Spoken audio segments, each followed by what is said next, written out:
This is from Kitab al-Bulhan from the 14th century. This is a Muslim book on jinn and devils. And here's the devil.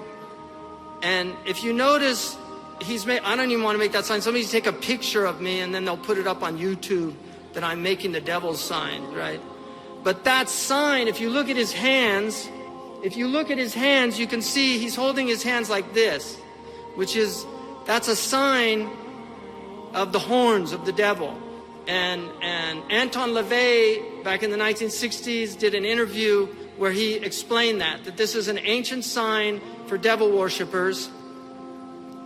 Baphomet is a god that they worship. Baphomet, it's argued that it's actually a deviation that some of the occultists, Christian occultists, who were devil worshippers during the Crusades, used to mock the name of the Prophet ﷺ. And you can see this being here imitated in one of these. This is obviously a very powerful witch here. Again, you can see the horns. One of the minions here, you can see on the head there. This is for all the kids to go and see Maleficent, the evil one, Walt Disney. Great thing to show little kids, put that in their psyche. I mean, what's going on? This was an album cover that the Beatles chose for themselves. And the Beatles, both Lennon and McCartney, I don't know about the other two, but Lennon and McCartney were both involved in the occult. Lennon actually learned how to speak backwards, which is something occultic people do. There's tape recordings of him speaking backwards. Paul McCartney, if you look at his album covers, you will see the ram, the horns. It's been interviewed in one of the people that worked with him in the band said he was very interested in the occult and practice occult things. So there you can see very early on. This is also another occultic symbol here representing 666. Sign of the beast. It also means okay, so be careful that you don't, somebody goes like that. You can see here the little Masonic hand thing here.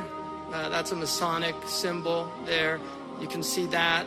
23, one of the numbers in occultic numerology that's very important. Again, you can see the devil's horns.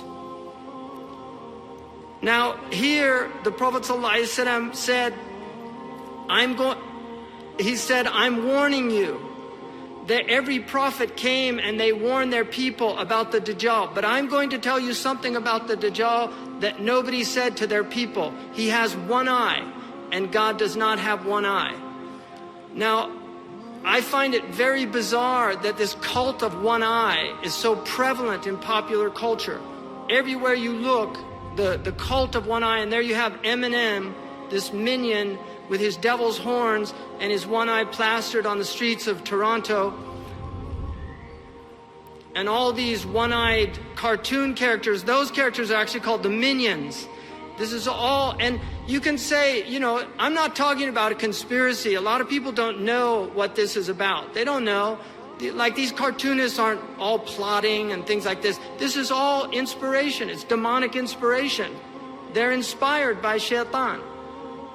If you want to know who's at the root of this conspiracy, it's an unseen world that we're dealing with.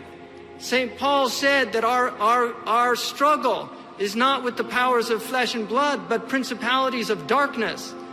That this is part of the struggle of the people of God as they fight against forces of darkness that want to bring human beings down. Why? Have you ever seen anybody do that? Have you ever taken a picture like that? Who would take a picture like that? Why would you do that? I've never seen anybody do that. Why would you do that? Why? Why is this all this one-eye obsession? What's going on?